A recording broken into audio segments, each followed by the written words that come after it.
하나님께서 새날을 허락하심을 감사드립니다. 하나님께서 날마다 우리를 살피사 우리의 마음을 아시며 우리를 시험하사 우리의 뜻을 아옵소서. 진실로 주께서 우리에게 무슨 악한 행위가 있나 보시고 우리를 영원한 길로 인도하여 주옵소서. 주께서 날마다 우리에게 말씀을 주실 때 저희들이 주의 말씀을 주야로 묵상함으로 시냇가에 심은 나무처럼 열매를 맺으며 살아갈 수 있도록 인도하여 주옵소서. 우리의 영원한 목자가 되어주시는 예수님의 이름으로 기도드립니다. 아멘. 오늘 말씀 이사야서 66장입니다. 1절에서 14절까지입니다. 이사야서 66장 1절에서 14절까지 합독하겠습니다.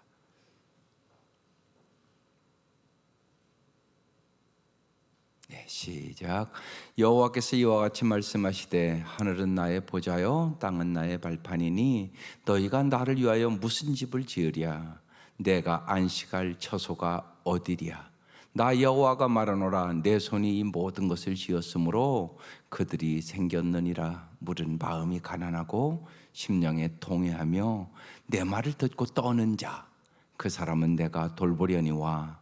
소를 잡아들이는 것은 살인함과 다름이 없이 하고 어린 양을 제사 드리는 것은 개의 목을 꺾음과 다름이 없이 하며 드리는 예물은 돼지의 피와 다름없이 하고 분향하는 것은 우상을 찬송함과 다름이 없이 행하는 그들은 자기의 길을 택하며 그들의 마음은 가증한 것을 기뻐한즉 나 또한 유혹을 그들에게 택하여 주며 그들이 무서워하는 것을 그들에게 임하게 하리니 이는 내가 불러도 대답하는 자가 없으며 내가 말하여도 그들이 듣지 않고 오직 나의 목전에서 악을 행하며 내가 기뻐하지 아니하는 것을 택하였음이라 하시니라. 여호와의 말씀으로 말미암아 떠는 자들아 그의 말씀을 들을지어다.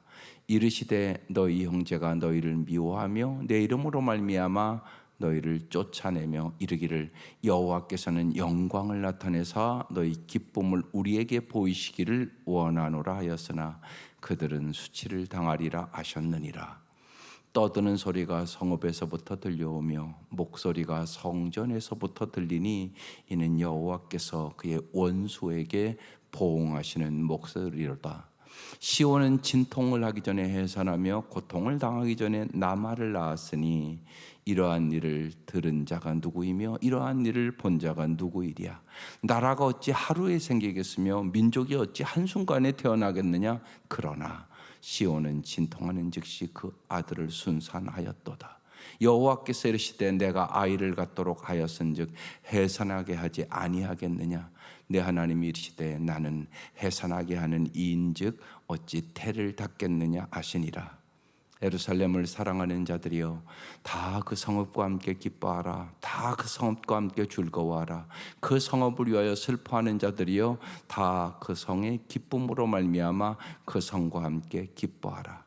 너희가 젖을 빠는 것 같이 그 위로하는 품에서 만족하겠고 젖을 넉넉히 빤 것 같이 그 영광의 풍성함으로 말미암아 즐거워하리라. 여호와께서 이와 같이 말씀하시되 보라 내가 그에게 평강을 강같이 그에게 문나라의 영광을 넘치는 시내같이 주리니 너희가 그 성읍에 젖을 빨 것이며 너희가 옆에 안기며 그 무릎에서 놀 것이라.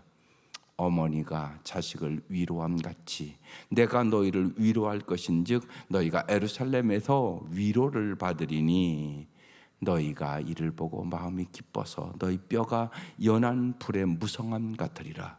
여호와의 손은 그의 종들에게 나타나겠고 그의 진노는 그의 원수에게 더하리라. 아멘.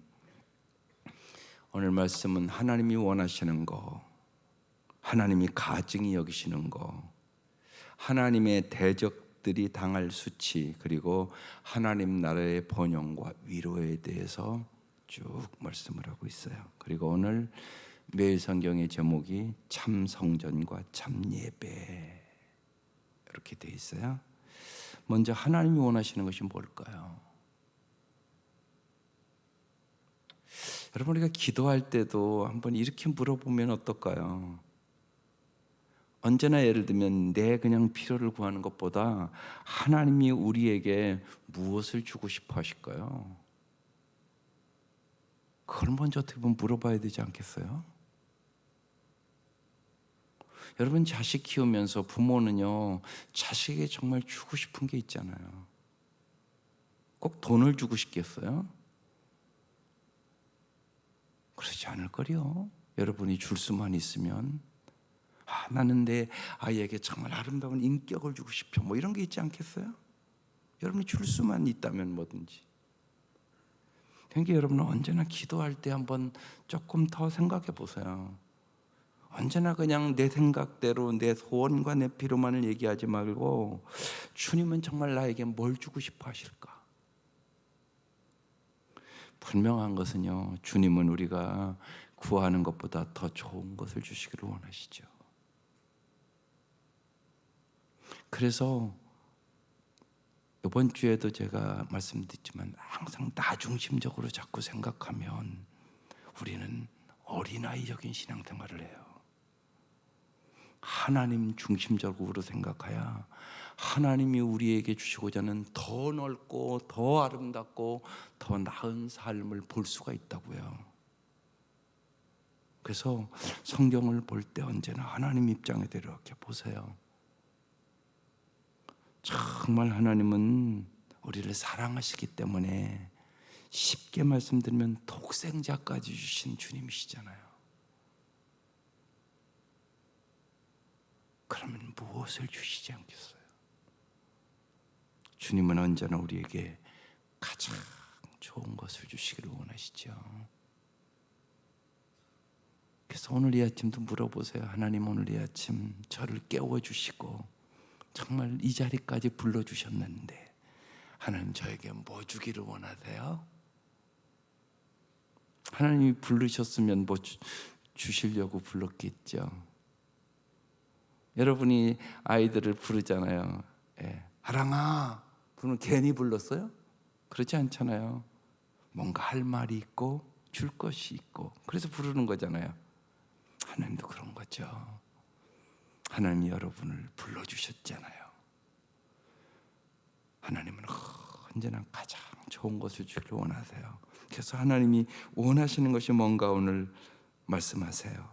여호와께서 이와 같이 말씀하시되, 하늘은 나의 보좌요 땅은 나의 발판이니 너희가 나를 위하여 무슨 집을 지으랴. 이들이 이제 바벨론 포로에 돌아오면 다시 무너진 예루살렘 성전을 재건하잖아요. 그들에게 얘기하는 거죠. 너희가 나를 위하여 무슨 집을 지으랴. 왜 이런 얘기를 할까요? 이들이 미신적으로 믿었단 말이에요. 무조건 성전에서 예배만 드리면 하나님이 우리를 보호하시고 지켜주시고 그럴 줄 알았단 말이에요. 하나님 앞에 합당한 예배도 드리지 않으면서, 하나님 앞에 합당하게 살지도 않으면서 쉬운 얘기로 형식적인 예배만 드렸단 말이죠. 그래서 결국은 성전에 몸은 와 있는데 그들의 마음은 우상 숭배하고 있는데요.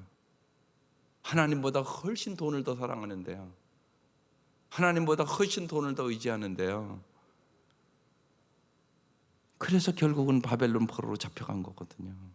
그들에게 하는 거예요. 너희가 나를 위하여 무슨 집을 짓냐? 내가 안식할 처소가 어디랴? 나 여호와가 말하노라, 내 손이 모든 것을 지었으므로 그들이 생겼느니라. 그러면서 그 다음이 중요해요. 이게 오늘 우리가 세 가지 해야 될 일이에요. 하나님 원하시는 거. 물은 마음이 가난하고 심령이 가난하셔야 돼요. 주님은 산상수훈을 얘기하시면서도 심령이 가난한 자는 복이 있나니 천국을 얻을 것이며, 심령이 가난하다는 얘기는 하나님만을 전적으로 의지하는 사람을 얘기해요. 하나님 더 의지하는 게 아니에요. 우리는 필요할 때만 하나님 의지할 수 있어요. 하나님만 의지하는 사람. 하나님만 의지하는 사람은 반드시 말씀에 순종합니다. 그 다음 심령에 통회하는 거. 심령에 통회. 우리가 어제도 말씀을 나눴지만 정말 하나님 나를 살피사 내 마음을 아시며 나를 시험하사 내 뜻을 알게 해달라고. 내게 무슨 악한 행위가 있는가 나를 보시고 나를 영원한 길로 인도해달라고. 그 기도하면서 심령에 통회하는 마음을 가지셔야 돼요.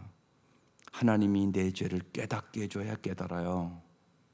그러지 않으면 자기가 죄를 짓는지도 모르는 게 인간이에요. 대표적으로 우리가 성경의 바리새인과 서기관들, 그들이 형식적으로는 얼마나 율법을 잘 지켰는데요. 그런데 주님은 그들의 중심을 보시고 아니라고 말씀하시고 와 있을진저 그러잖아요. 그래서 심령의 통회함이 있어야 돼요. 이게 하나님 원하시는 거예요. 그러기 위해서는 뭐 해야 된다고요? 어제 말씀처럼 영적인 자기 점검을 하면서 언제나 자아를 통찰해야 돼요. 하나님의 말씀의 거울 앞에 내 자신을 잘 비춰보셔야 돼요. 그래야 여기 심령에 통회하는 사람이 될 수 있어요. 그래서 어떻게 한다고요? 그 다음에 써 있잖아요. 내 말을 듣고 떠는 자. 하나님의 말씀을 듣고 떨어보셨어요? 근데 써 있잖아요, 여기요.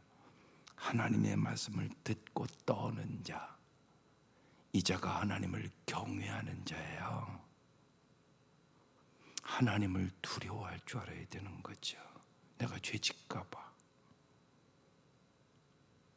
그 사람은 내가 돌보려니와. 네, 하나님, 내가 심령이 가난한 자 되게 하시고 심령에 통회하는 자 되게 하시고 하나님의 말씀을 듣고 떠는 자 되게 해 주옵소서. 이게 하나님 원하시는 거. 그 다음에 하나님이 가증히 여기시는 거.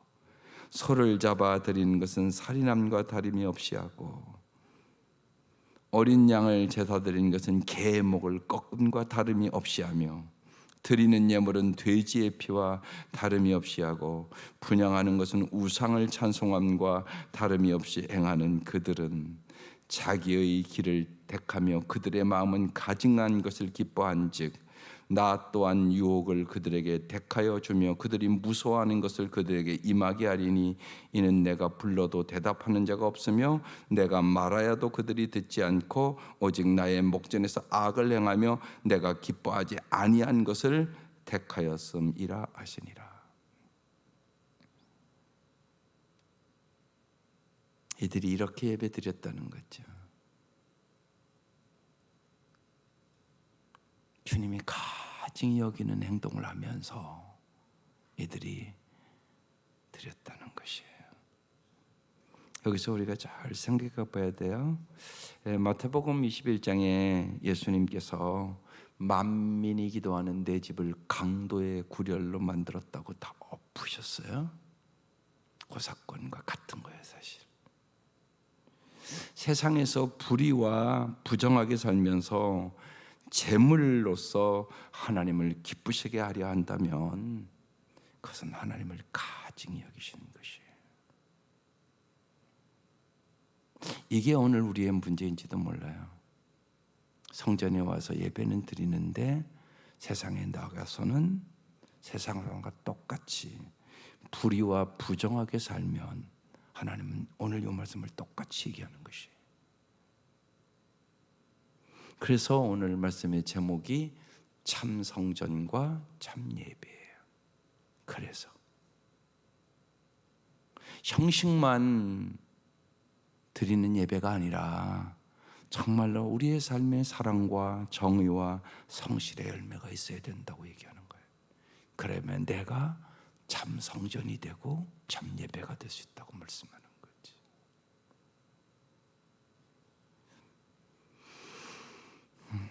진정한 기도와 진정한 예배가 있는지, 정말 우리의 모든 활동이 진실로 하나님의 나라에 집중되어 있는지, 아니면 인간의 욕심이나 야망과 적당히 타협하고 살아가고 있는 것이 아닌지 냉철하게 우리 자신을 돌아보셔야 돼요. 교회에서 예배 드릴 때와 동일한 마음으로 여러분, 이 세상에서 우리가 정말 예수 믿는 사람답게 구별돼서 정직하고 의롭고 거룩하게 살아야 그게 참 예배가 되는 거예요. 그러니까 예배는 여기서만 드리는 게 예배가 아니라고요. 우리가 로마서 12장 1절 2절 말씀을 나눴잖아요. 정말 이 세대를 본받지 말고 오직 마음의 변화를 받아 하나님의 선하시고 기뻐하시고 의로운 뜻을 분별해서 정말 정직하고 의롭고 착하고 진실하게 살아야만 그 예배가 참된 예배가 되는 거죠. 그래서 언제나 잊지 마셔야 돼요. 저 문을 나가는 순간 예배는 시작되는 것이에요. 하나님은 삶의 예배를 원하시는 거예요. 그래서 그렇게 우리가 살아갈 때 교회에서 모여 드리는 우리의 예배를 하나님이 기쁘시게 받으시는 거예요. 그래서 언제는 생각해야 돼요. 내가 예배 드리는 것 자체가 중요한 것이 아니라 내가 드리는 이 예배가 하나님이 기쁘시게 받으실 때 두렵고 떨리는 마음으로 물어봐야 한단 말이에요.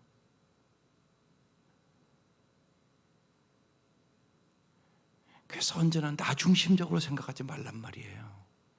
내가 예배를 드렸다고 그랬는데 하나님이 안 받는다고 지금 얘기하고 있는 거예요. 너의 하는 것이 너무나 가증스러워서 내가 구역질 난다고 지금 말씀하시고 있는 거거든요. 그래서 하나님이 가증히 여기는 것이 무엇인가 말씀을 통하여 우리에게 지금 명확하게 얘기하는 거예요. 그 다음에 5절부터 하나님의 대적들이 당할 수치를 얘기해요. 여호와의 말씀으로 말미암아 떠는 자들아. 아까 거기 2절에 내 마음을 듣고 떠는 자 그 사람은 내가 돌본다고 말씀하시잖아요. 그의 말씀을 들을지어다 이르시되 너희 형제가 너희를 미워하며 하나님의 말씀대로 살았더니 형제가 미워하더라는 것이에요. 내 이름으로 말미암아 너희를 쫓아내며 이르기를 여호와께서는 영광을 나타내시사 너희 기쁨을 우리에게 보이기를 원하노라 하였으니 그들은 수치를 당하리라 하셨느니라. 떠드는 소리가 성읍에서 들려오며 목소리가 성전에서 들리니 이는 여호와께서 그의 원수에 보응하시는 목소리로다. 하나님은 어제도 말씀드리면 의인은 인정하시나 악인은 반드시 망하게 해요. 하나님은 여러분 심판하신 하나님이세요. 그래서 악인은 수치를 당하게 하겠다고, 하나님의 대적들이 당할 수치. 그래서 언제나 남은 자의 삶을 살아야 되는 것이에요. 우리가 하나님의 말씀대로 진실하게 살면요 미움을 당해요. 무릇 경건하게 살고자 하는 자는 핍박을 받으리라. 성경에 그렇게 써 있단 말이에요. 꼭 바보 같고요. 어떻게 보면 세상에 융통성 있게 적당하게 살아가는 사람이 세상에서는 지혜롭다고 그래요. 하나님의 말씀대로 사는 것이 융통성이 없고 그런 것 같다고요. 그런데 그 사람들이 진실로 하나님 보시기에 남은 자들이라고 성경은 그렇게 얘기를 하고 있어요. 그러면서 이제 하나님께서 모든 것을 회복시켜 주시겠다고 하나님 나라의 번영과 위로, 언제나 여러분 성경의 전체적인 것을 우리가 꼭 알아야 될 것이요. 한국교회의 많은 메시지의 실패의 원인 중에 하나가 하나님의 나라에 집중하지 않았다는 거예요. 하나님의 나라에 여러분 집중해야 돼요. 그런데 자꾸 세상 나라에서 잘 사는 메시지를 자꾸 전한다고 여기서. 그래서 타락하고 세상 사람과 똑같아지는 거거든요. 하나님의 나라의 메시지가 증거되어야 되는 거예요. 폴 트립이라는 책을 제가 이번 달에는 깊이 묵상하는데 그 사람이 쓴 책이 지금 누리고 있는 하나님의 나라.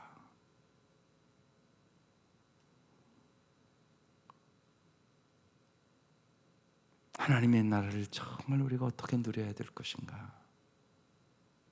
그러면서 그 책과 함께 그분이 쓴 책이 하나님을 경외하는 마음을 꼭 가져야 된다고. 하나님을 경외하는 마음. 그러면서 이렇게 비유를 하고 있어요. 쉬운 얘기로 하나님이 지은 것들을, 예를 들면 해 뜨는 광경을 왜 보러 가요? 해 뜨는 거 보면 경이로워진단 말이에요. 참 멋있다. 어떻게 저렇게 아름다울까? 이런단 말이에요. 그러면서 이렇게 하는 거예요. 하나님이 주신 것을 가지고 사람들은 거기에서 경이로움을 찾으려고 그런다는 거예요. 피조물에서. 그런데 정말 경이로운 마음을 주시는 것은 하나님이라고. 그러면서 참된 만족과 참된 위로와 참된 평강과 정말로 참된 은혜는 하나님이 주시는 거라고. 하나님을 경외하는 마음을 가져야 된다고. 사실 그렇지 않겠어요? 하나님을 창조한 것도 참 아름답다. 하늘을 바라보면서도 가을이 되면 하늘이 참 아름답거든요. 하늘이 참 아름답다. 오늘 너무너무 멋있다. 뭐 이러잖아요, 우리가요. 하나님이 만드신 것도 그렇게 경이롭단 말이에요. 그런데 하나님이 얼마나 경이로운가. 그런데 사람들은 자꾸 하나님이 만드신 것, 하나님이 쓴 선물에 마음을 쏟고 우상을 숭배하면서 거기서 만족을 구한다는 거예요. 그게 아니라는 거예요. 하나님을 경외하는 마음을 가져야 된다는 거예요. 하나님을 경외함을 도둑질을 당한 시대를 살아간다는 거예요. 수많은 사람들이 뭘 도둑 맞았냐? 하나님 경외함을 도둑 맞았다는 거예요. 하나님을 경외하지 않는 사람들, 하나님의 경외함을 도둑맞은 사람들의 삶에는 언제나 불순종이 따르고 불평이 따르고 언제나 물질주의로 살아간다는 것이, 그게 세 가지 정확한 특징이라는 것이. 그러면서 인생의 모든 문제의 해답은 하나님을 경외하는 마음에 있다. 그게 핵심적인 얘기들이에요. 그런데 오늘 하나님 나라의 번영과 위로가 그 말씀이네요. 제가 보니까 보십시다. 7절 시온은 진통을 하기 전에 해산하며 고통을 당하기 전에 남아를 낳았으니 이러한 일을 들은 자가 누구이며 이러한 일을 본 자가 누구이냐? 나라가 어찌 하루에 생겼으면 민족이 어찌 한순간에 태어나겠느냐? 그러나 시온은 진통하는 즉시 그 아들을 순산하였도다. 이거 무슨 얘기냐면 바벨론 포로 잡혀갔는데 도저히 해방될 수 없는 거예요. 그런데 하나님이 순식간에 고레스의 마음을 변화시켜서 돌아오겠다는 것이, 그걸 이렇게 지금 비유하고 있는 것이에요. 내 하나님이 이르시되 나는 해산하는 이인즉 어찌 태를 닦겠느냐 하시니라. 그러면서요 하나님이 쭉 회복시켜 준다고 얘기하는 거예요. 예루살렘을 사랑하는 자들이여 다 그 성과 함께 기뻐하라. 다 그 성과 함께 즐거워하라. 그 성을 위하여 슬퍼하는 자들이여 다 그 성의 기쁨으로 말미암아 그 성과 함께 기뻐하라. 하나님 정말 우리에게 기쁨을 주시는 원하는 분이에요. 항상 기뻐하시기를 원하시는 거지. 너희 젖을 빠는 것 같이 그 위로하는 품에 만족하겠고. 하나님은 정말 우리에게 만족을 주시는 거예요. 그런데 하나님을 경외할 때 만족이 오는 것이에요. 그런데 사람은 자꾸 물질에서 만족을 얻으려고 하고 명예에서 만족을 얻으려고 하고 권력에서 만족을 얻으려고 하고 솔로몬이 헛되고 아무리 얘기를 해도 알아듣지를 못한다는 것이에요. 하나님을 경외하는 사람만이 참다운 만족을 얻을 수 있다는 것이에요. 그래서 여기 지금 만족하겠고 젖을 넉넉히 빤 것 같이 그 영광의 풍성함으로 말미암아 즐거워하리라. 하나님이 우리에게 풍성한 삶을 주신다고 얘기하는 거예요. 그뿐만이 아니죠. 12절 여호와께서 이와 같이 말씀하시되 보라 내가 그에게 평강을 강같이, 강같은 평강을 주시기를 원하는 거예요. 그에게 문나라의 영광을 넘치는 신의 같이. 이 단어들을 잘 보세요. 사랑, 만족, 풍성, 평강, 그 다음에 위로. 13절 어머니가 자식을 위로함 같이 내가 너희를 위로할 것인지. 어제도 얘기를 드렸지만 머리 아픈 부모 그러니까 상처받은 아파하는 자녀. 왜요? 왜 그런 일이 나는 줄 아세요? 위로가 없으니까. 여러분, 아이들이 실수하는 게 정상이죠. 어떻게 아이들이 실수 안 해요? 여러분도 실수하는데요. 그러니까 언제나 그걸 알아야 돼요. 아이들은 실수하면서 배우는 거예요. 그러니까 아이들이 실수를 했으면 부모는 그 사실을 막 지적하고 그럴 게 아니라 언제나 먼저 해야 될 일이 위로예요. 그래야 그 아이가, 예를 들면 어떤 그릇을 아이가 다 깨뜨렸다고 그럽시다. 그러면 그 아이도 아이고 엄마한테 혼나면 어떡하지? 이 생각 왜 안 하겠어요? 하죠. 그러면 이렇게 뭔가 좀 이렇게 아는 아이들은, 아이의 그 마음을 공감하는 아이는 너 안 다져서 괜찮아 이래야 되잖아요 먼저. 그런데 아이고 너는 하는 것마다 또 깨졌네 좀 조심하지, 이게 먼저 나가는 부모가 더 많단 말이에요. 그게 아니라고요. 그래서 한 번도 칭찬 들은 적이 없어. 야단만 맞아. 그 아이가 어떻게 반항화가 안 되겠어요? 그러니까 부모가 깨달아야 돼요. 하나님이 어떤 분? 하나님 위로하시는 분이세요. 우리가 실수를 얼마나 많이 하겠어요, 하나님 보시기에. 그럼에도 불구하고 하나님 사랑으로 오래 참아주시고요, 기다려주시고 위로하시잖아요. 근데 오늘 써있잖아요. 어머니가 자식을 위로함 같이 내가 너희를 위로할 것인지. 하나님 우리를 위로하세요. 우리가 수없이 실수하고 넘어지고 쓰러져도 오래 사랑으로 기다려주시죠. 그래서 오늘 우리가 요만큼 된 거예요. 우리가 요만큼 그래도 인격이 된 것이 하나님이 기다려주셔서, 그래서 은혜로 된 것이죠. 그래서 하나님의 마음을 알면, 내가 하나님을 알고 하나님을 사랑할수록 사람을 잘 알게 되고 사람을 잘 위로하는 사람이 될 수 있어요. 그게 반드시 필요해요.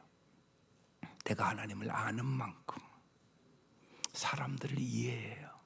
그리고 사람들의 아픔을 알게 돼요. 그리고 정말 위로자로 살아갈 수 있어요. 그래서 하나님을 아는 것은 제일 중요해요. 하나님과 친밀한 관계를 갖는 게 인생을 아름답게 살아가는 비결이에요. 그렇지 않으면 어김없이요, 우리는요 내 욕심과 야망을 따라 달려가요. 언제나. 그리고 바쁘다고 그러고 힘들다고 그러고 나중에 다 얻은 것 같은데 헛되다고 허무하다고 이 고백하는 거예요. 반드시 그래요, 여러분. 하나님을 경외하는 마음을 가질 때 오늘 이게 오는 거예요. 사랑도 만족도 평강도 위로도. 14절 너희가 이를 보고 마음이 기뻐서 너희 뼈가 연한 불의 무성함 같으니라. 기가 막힌 비유들을 해요. 연한 불이 이렇게 무성하게 자랄 때 가서 이렇게 잘 보세요. 기가 막히게 아름답거든요. 여호와의 손은 그의 종들에게 나타나겠고 그의 진노는 그의 원수에게 더하리라. 하나님께서 너희들이 하나님을 경외하며 살아갈 때 이 풍성함을 주고 너희를 핍박하고 그랬던 원수들에게는 하나님이 다 갚아주는 것을 보게 될 것이다. 하나님 그렇게 말씀하는 거예요. 이 한 주 동안 하나님을 경외하는 마음 갖게 하소서. 꼭 기도하세요. 하나님을 경외하는 마음, 그것이 인생의 해답이세요. 그래서 참 성전과 참 예배, 나의 삶이 정말로 참 성전이 되고 정말 나의 예배가 주님 보시기에 참된 예배. 그리고 오늘 이 한 주는 기도하면서 하나님이 나에게 무엇을 주고 싶어 하실까? 하나님 저에게 뭐 주고 싶으세요? 한번 꼭 깊이 물어보세요. 참된 기도는요, 살아계신 하나님을 의지하는 거예요. 하나님에게 나의 문제를 진짜 어제 이어준 목사님 빌립보서 4장 6, 7절 아무것도 염려하지 말고 오직 모든 일에 기도와 간구로 너희 구할 것을 감사함으로 함께 하리라. 그리하면 모든 지각에 뛰어난 하나님의 평강에 너의 마음과 생각을 지키시리라. 마음과 생각을 잘 지키세요. 거기에 진짜 행복이 있거든요. 그래서 내 마음이 언제나 하나님을 경외하는 마음을 갖고 기도하세요. 그러시면 주님이 오늘 이 단어만 봐도 사랑도 주시고 기쁨도 주시고 만족도 주시고 평강도 주시고 위로도 주시고 이런다고 말씀하시잖아요. 이 은혜가 함께 하시기를 주의 이름으로 축원합니다. 기도드리겠습니다. 하나님 감사합니다. 하나님께서 이 아침도 우리들을 불러주셔서 가장 좋은 것으로 주시고자 하심을 감사합니다. 이미 하나님이 우리에게 주신 것에 감격이 있게 하여 주옵소서. 하나님이 우리를 살리기 위하여 독생자까지 주셨는데 주님께서 우리에게 그 무엇을 주지 않겠습니까? 하나님, 날마다 진실로 우리에게 가장 좋은 것을 주시기를 원하시는 주님 앞에 감사함으로 기도하게 하여 주시고 모든 염려를 주 앞에 맡기게 하여 주시고 주님께서 우리를 영원히 참으로 아름답게 인도해 줄 것을 믿게 하여 주시옵소서. 환난은 인내를, 인내는 연단을, 연단은 소망을 주시는 분임을 저희들이 진실로 알게 하시옵소서. 예수님 이름으로 기도드립니다. 아멘.